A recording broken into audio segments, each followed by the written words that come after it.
Hello, everybody. Welcome back. UFC 300 is finally here.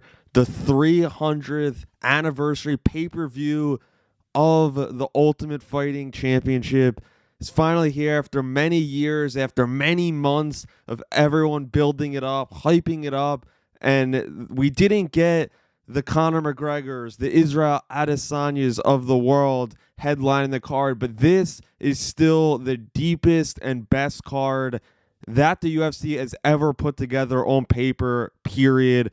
I'll run down a couple quick stats before we get into the entire card as a whole, because this one for sure should be a great one. 7 fighters, male or female, are ranked inside the top 15 pound for pound list, and there are 12 current or former UFC champions competing on this card. There's 3 championship fights, and there's 20 overall ranked fighters on this card. And where we're going to start is opening up this card where we have 2 former champions going against each other. And let's start there. It's Deiveson Figueiredo taking on Cody No Love Garbrandt. Figueiredo in this one is ranked number 8 in the bantamweight division. We know he moved up just a couple months ago. He moved up to bantamweight after he lost his flyweight championship to Brandon Moreno. But now he moved up and he looked really good in his first fight against Rob Font. Some people thought, is his power, is his speed going to translate to 135? And it really did. He really didn't look like a smaller guy compared to Font. He was the guy pressing the action, being more aggressive in that one. And that was one of his best overall striking performances, I would say, in a long time from Figueiredo. He didn't look as drained, still looked ripped as always, but he looked great in that one. Cody Garbrandt, on the other hand, we know he won the championship many years ago, had a lot of injuries, came back. He's on a 2-fight win streak right now. Trevion Jones, Brian Kelleher was his last decision victory back in December. And yeah, I've been really impressed by Garbrandt. He's really been another guy that, people think is so old, but he's not as old as you think. He's only 32 years old. He's actually 4 years younger in this one than his opponent in Deiveson Figueiredo. The odds have Figueiredo has jumped up to a minus 300 as I'm seeing it, plus 240 to Cody Garbrandt. I was really surprised by this because I thought this is about an even fight. Both of these guys are on a roll. Both of these guys are looking to get back in championship contention. Figueiredo is more of the hotter fighter, I would say, just because he's not that far removed from being a UFC champion, as, Cody Garbrandt is many years removed from being a champion. I'm going to go with Deiveson Figueiredo win this fight. I know this is the first fight of not just the night, but the early prelims. Start at 6 o'clock, the regular prelims at 8 p.m. on the East Coast, and then 10 p.m. the main card starts on ESPN+. This is the first overall fight. I think the building will be packed for this one. This should be one of the best fights. This has potential for fight of the night even for me. I'm going to go with Figueiredo in this one. I think he's just too quick for Cody. And yeah, I just think he's a higher level striker. I think Cody does have some power, but I think Figueiredo over 3 rounds could, if he exerts himself a lot, and like I said, stays aggressive and keeps his foot on the pedal, I think that Deiveson Figueiredo will get the job done. The second fight from the night is another really great one. It features Jim Miller, the only fighter to fight on UFC 100, UFC 200, and now UFC 300. He won his fight on 100 and 200, so we'll look to complete that trilogy per se. But Bobby Green's the ranked fighter in this one. He's ranked 14, and he's coming off of a pretty devastating loss to Jalen Turner, who's fighting in a couple fights on this card. He took that one on short notice, as Bobby Green always does, but Jim Miller is the older fighter by 3 years. Both of these guys have tons of fights. Bobby Green has 47 fights, and Jim Miller has at this point has close to 50 fights himself.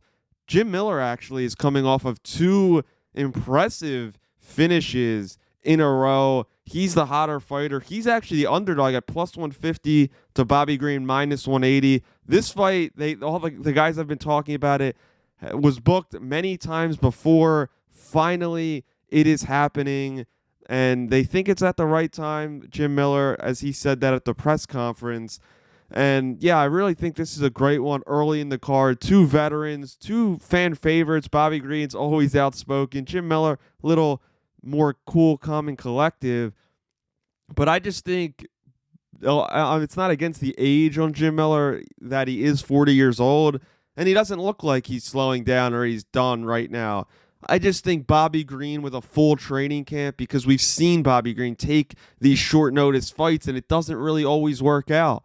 But I think Bobby Green having a full training camp, training for one fighter and no hiccups, which he has had for this one, and Jim Miller, a guy that he studied in the past, I'm going to go with Bobby Green to win this fight. I think Bobby Green is the all-around better fighter. Before the Jalen Turner loss, he had a couple really good wins in a row, and that one slowed down his winning streak. But yeah, I think Bobby Green is going to put together a victory here. He's always exciting. I think Bobby Green gets the finish here. I think, like the first fight, this is going to be a really good fight of the night. But moving down the card, because I want to go through all of these fights. There's 13 fights, really great ones. And on the early prelims, the third fight is another former champion. It seems like there's another former champion in every fight almost. Jessica Andrade, who's the favorite at minus 135, is taking on Marina Rodriguez. Right now, Jessica Andrade is ranked number 4. Marina is ranked number 6. Jessica Andrade is coming off of a really good knockout victory. Marina is coming off of a knockout win too. So both of them are pretty hot. Jessica Andrade is 4 years younger at 32 years old. Marina has a 3-inch reach advantage. Jessica Andrade is only 5'1". Marina Rodriguez is 5'6". Big difference there. But I think Jessica Andrade, she looks ready. She looks really, really good this week, I thought, in the press week, in the interviews and everything. I'm going to go with Jessica Andrade to win this. She's, like Cody Garbrandt, was a champion many years ago. Is trying to get back to that point. Lost a couple big fights in her past.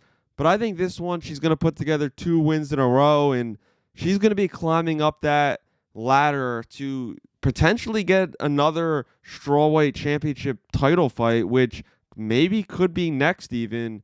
We'll get into the strawweight champion, Zhang Wei Li, who's fighting later in this card. But the last fight of these early prelims, this is another fight of the night candidate. I know there's tons of great fights. This is one you gotta keep your eye on. It's Money Moicano taking on Jalen Turner in this one. Both guys have looked really good as of late. Turner's ranked number 10. Moicano's ranked number 13 right now. They're both coming off of wins. Moicano's coming off of 2 straight wins. Like I said, Jalen Turner had that big knockout over Bobby Green just a couple months ago. And Moicano's plus 200. Jalen Turner minus 245. And Turner's 6'3", one of the biggest, if not the tallest, guys in this lightweight division. And he really just possesses a matchup nightmare and a big problem for everyone in the lightweight division. I don't care who it is. It just seems like sometimes he doesn't put it all together. He sometimes comes out slow and lets other guys push the pace. And when they push the pace on him, it doesn't seem like he can get it going. But when Jalen Turner is in there, he's ready. He's a problem. He really is. When he's that tall, he's that big, and he possesses real knockout power. But on the other hand, Money Moicano possesses the same power. He is unbelievable. This is a really interesting matchup because both of these guys have won some, have lost. Moicano has won more in a row, but Jalen Turner has also fought a little higher competition in his past. But yeah, I really think this is a fight where the winner of this is really moving themselves up in the rankings. Fight. It's really hard to pick, and like a lot of these fights on the card, there's a couple big favorites on the card: Bo Nickel and Kayla Harrison and Zhang Wei Li. But besides those, really, every other fight to me is like a toss-up. I know Jalen Turner is close to minus 250 at this point. As I said, Moicano plus 200. But I think Moicano is a really live dog. But I'm going to go with Jalen Turner in this one just because I think that Turner, his size is going to be the difference, and his reach advantage. He has a 5-inch reach advantage over Moicano. So I think that's going to be a real issue for Moicano to overcome in this fight. But moving to the prelims, the first fight of the prelims is a really exciting fight between two up-and-coming fighters. Sodiq Yusuff, who's ranked inside the top 15 in the featherweight division, against Diego Lopez, who really, he lost his first fight 2 fights ago against Mosar Evlev, but then he took that fight on short notice. Then the UFC gave him a contract because of him doing that, and he's won 2 straight fights at this point. He really has 2 first-round finishes at that. Yusuff is coming off of a loss. He's looking to get back on track, but Diego Lopez is the favorite at minus 140. Yusuff at plus 120. It's a really intriguing matchup. Lopez is really good everywhere. Yusuff really has that big power in his hands. I believe that. Lopez 1 year younger, and Lopez also has a 1.5 reach advantage in this one. I'm gonna go with Diego Lopez to win this fight. I think he's gonna keep rolling. A win over Sodiq Yusuff gets him in the top 15, and he's really one of the most exciting fighters, not just only on this card, but just in the entire UFC over the past 2 years. He really is a problem for this featherweight division, and he's another good up-and-coming guy for this featherweight division, because we talk all the time about who is there for Volk when he was the champ, and now Ilya, and there's a couple former champions trying to get that next title shot. But there's a couple good up-and-comers, and these are 2 of them in the featherweight division. But moving on is a fight that I've been looking forward to for so long. 2 Hall of Fame level talents in their careers respectively. Holly Holm, the legend, plus 340, taking on the debuting Kayla Harrison at minus 145 or minus 475. Holly Holm's ranked 5th in the bantamweight division. Kayla Harrison isn't just making her UFC debut, she's making her bantamweight debut. She's fought at 140, 145, 155 pounds in her past. We know she's a 2-time gold medalist, and she's a former PFL champion, brings a lot of pedigree to not only this fight, but to the women's bantamweight division as a whole. Kayla Harrison is a star already. There's no star in the making. If she wins in impressive fashion, I think she could get a title shot very, very soon. We'll see about that, because we don't know what's going to happen for that title yet. In the near future, we don't know who Raquel Pennington's going to face, but Kayla Harrison will be on that short list if she gets the job done. And I think Kayla Harrison is going to get a first-round finish. She's 11 years younger, 3-inch reach disadvantage. Holly Holm is a little bit longer there, but I just haven't loved what I've seen from Holly Holm. She still is in phenomenal shape, 42 years old, a real legend in this sport. But I just think her time's up. I just don't think she's been as aggressive. I think Kayla Harrison, although she's been depleted, I think hopefully she's rehydrated for fight night. And Kayla Harrison always is in top tier shape, always comes ready to go. I think Kayla is going to dominate. This is her moment. She's talked about wanting to be in the UFC for so many years growing up. This is her moment. She wants to be a champion. Her path to championship gold starts now. I think it will go in Kayla's favor on Saturday night. But the next fight, we go from former champions and Olympic gold medalists to another former champion making his debut in a new division. That's Aljamain, the Funkmaster Sterling. He's making his 145-pound debut after losing to Sugar Sean O'Malley back in August of 2023 when he got knocked out. He cut a lot of weight for that division, moving up. He looks like he's in really great shape. Looks like he doesn't just look like he's the guy moving up. He looks like he's a real 145-pounder. He looks like he put on some real good muscle.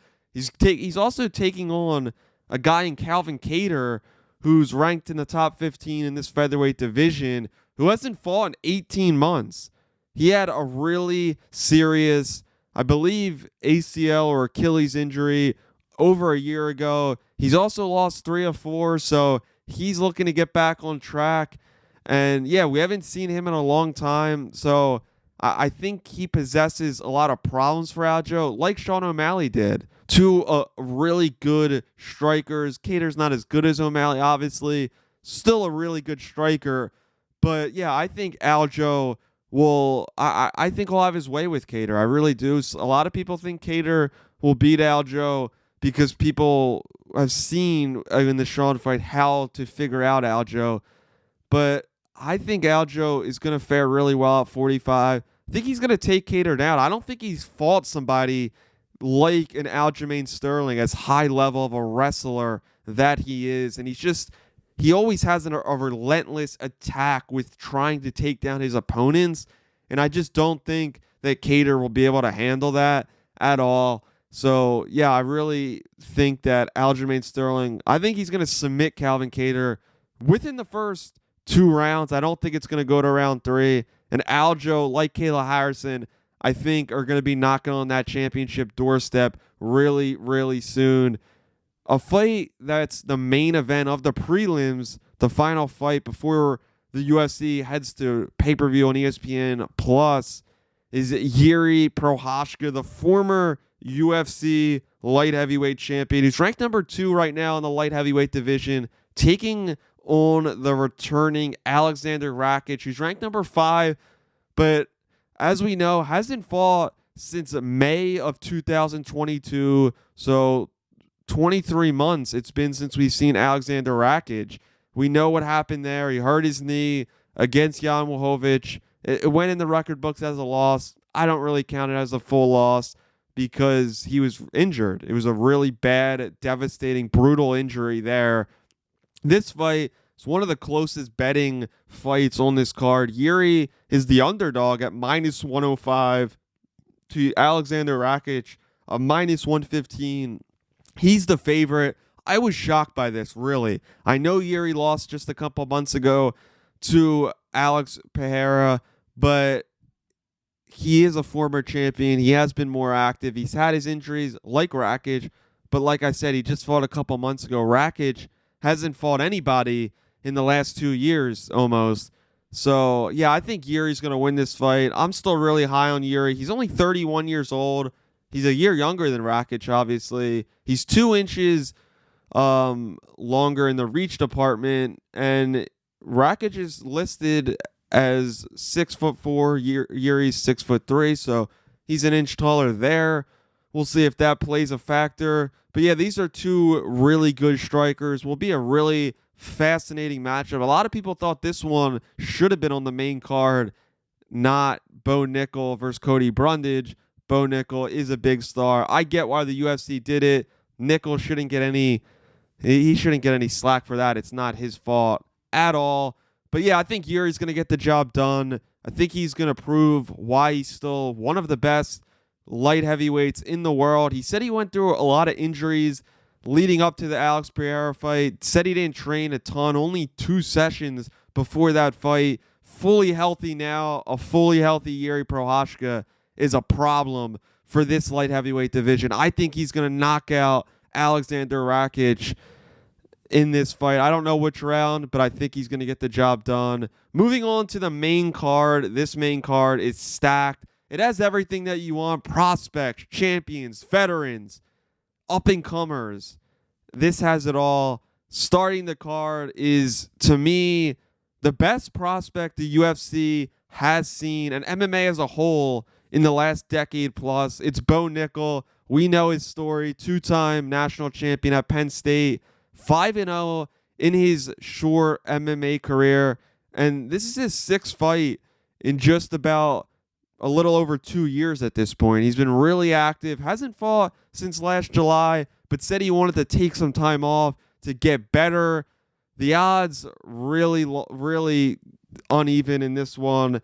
As we know that Bo Nickel is such a dominant force. He's minus 1,600 as I see it. I saw it as high as minus 2,500 leading up to this fight. Cody Brundage plus 800. He's 10-5.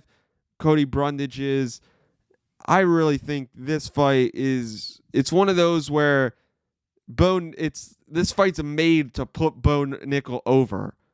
You know what I'm saying? It's not really that competitive. I don't think it'll be competitive. None of Bo's fights have been competitive at all in the past. I don't think this one either. I think Bo Nickel's going to finish him in the first round. I'm not going to say by submission or by knockout because his punches have looked really good in his last fight against Val Woodburn. So yeah, I think this is another stepping stone for Bo Nickel. But after this one, I want to see Bo fight somebody with real experience or just a little bit better of competition. I know he stepped up each time, but it just seems like Bo is he's an assassin. It seems like he's going to be favored against most of this division. I can't wait for Bo Nickel. It's one of the things I'm looking forward to. Out of all these great fights, all of these great names, former champions, Bo Nickel is the guy I'm looking forward to as one of the most things on this card just because of everything he delivers inside the octagon. The second fight, just crazy. This is a second fight on a pay-per-view card. This can main event a pay-per-view or a fight night, obviously. This one is number 1 Charles Oliveira taking on number 4 Arman Tsarukyan, who has been really hot. They're both coming off of a knockout win in 2023 against Beneil Dariush, who was hot at that point. Arman is minus 220 to Oliveira plus 180. I know Charles hasn't fought in about 7 or 8 months at this point. I just can't believe this line.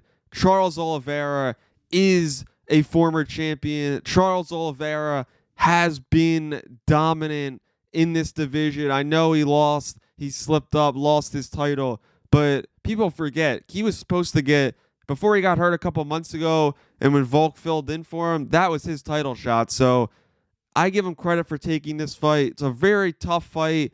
He's 3 inches taller than Arman Tsarukyan, has 2 inches on the reach department. I just think Charles Oliveira is a better mixed martial artist than Arman Tsarukyan. Arman is a great fighter, really good striker, but I think Charles is very good everywhere. I think he's very good on the ground, underrated department. His striking, too. He can put anyone's lights out. Really good submission artist, that is Charles Oliveira. I think Do Bronx is going to win this fight. I think he's going to win this fight, and I think there's going to be a real argument between him and Dustin Poirier and the winner of Justin versus Max to get that next shot at Islam Makhachev. But yeah, I think Charles is going to win this fight. I think he's really good. He still only is 34 years old. He's younger than Gaethje, younger than Poirier. I think he's going to get the job done. Arman will fight for a title eventually. Think he has a bright future, but this is just not his time. But up next is the people's main event to me. The fight that I'm looking forward to the most of this whole card, and it's crazy it's not even a co-main event. It's the BMF champion, Justin Gaethje, taking on former featherweight champion, Max Holloway. 2 all-time greats, 2 legends going at it. This should be unbelievable. Justin Gaethje is the favorite at minus 150 to plus 125 Max Holloway. I think Max Holloway is going to finish Justin Gaethje. I know that's not too popular. People think, oh, the last time against Poirier when he went up, he wasn't great. That's true. This is over 5 years later, I believe. Max has grown. This time he's had months to prepare. to gain weight the good and healthy way. He looks like a real 155er this time around. Justin Gaethje, don't get me wrong, could put anyone's lights out in a blink of an eye, in a flip of a switch. But I just think Max Holloway's dominance and his overall striking regimen, I think he's going to wear Justin Gaethje out through 5 rounds. And I'm really looking forward to this one. I think this is going to be the fight of the night. $300,000 bonuses. Dana said he's going to give to the fight of the night bonuses, the performance of the night bonuses. So those 4 guys are going to be looking for something special. But the next fight is Zhang Weili, minus 550, taking on the challenger Zhang Xiaonan, plus 375. She is a really good up-and-comer. She's coming off of a knockout win over Jessica Andrade. 2 straight wins for her. And Zhang Weili has had 3 great victories in a row. She beat Amanda Lemos last, beat Carlos Esparza, Joanna Jędrzejczyk. She is on quite the run right now. She is 34. Both contenders are here. I think Zhang's going to reign supreme in this one. I just think she's too dominant. Her striking is just on a whole nother level. And just her ability to keep her foot on the gas for so long throughout these championship fights, to me, is the difference. She never lets up. She never slows down. Zhang Weili will still be the strawweight champion to me. Now we get to the main event. This is a great fight. Yeah, it's not Conor McGregor. It's not Khabib. It's not Izzy, maybe. It's none of those stars, but it still is one of the current stars and best stars in the sport. It's Alex Pereira taking on former light heavyweight champion Jamal Hill. And Alex is on quite the run. Since 2021, this is his 8th fight. This guy is just a machine. He's coming off of, as I said, a knockout win over Yuri. Back in November, took that one on short notice on that opponent. But this one against Jamal Hill, we know Jamal was the former champion. Knocked out Glover just over a year ago to win that title. Had an Achilles injury and is making his return just a little over a year later, which is, when I first saw this announcement, I was shocked. I can't believe that Jamal Hill is coming back this quick, just because an Achilles injury sometimes takes a year, sometimes takes 2 years to come back from. I'm really impressed with that by Jamal Hill. I give him a ton of credit for that. Jamal Hill's the betting underdog. I thought it was going to be a bigger gap. He's only a plus 110. Alex Pereira, minus 130. He's 4 years older. They're both matched up pretty evenly. Both 6'4", both have a 79-inch reach. This is a really great striking battle. I think the difference is Alex's leg kicks, his calf kicks. They really hurt people, hurt Yuri a lot early on in that last fight. I think that's the difference. Jamal doesn't use that a ton, but Jamal has real knockout power. I'm not taking that away from him. He's really good. I just think with the layoff, getting back in there against arguably the most dominant guy right now in the UFC, in Alex Pereira, I think it's too tough of a task. I'm going to go with Alex to win this fight. I think he gets a late round finish. I think he's going to get a 4th round finish, Alex. I think he's going to stop him. But I'm not counting out Jamal Hill. Coming back from an Achilles injury, as I said, is unbelievable. Overall, this on paper is an incredible card for UFC 300. It's taking place tonight. Early prelims start at 6 p.m. Be sure to watch that. Main card at 10 p.m.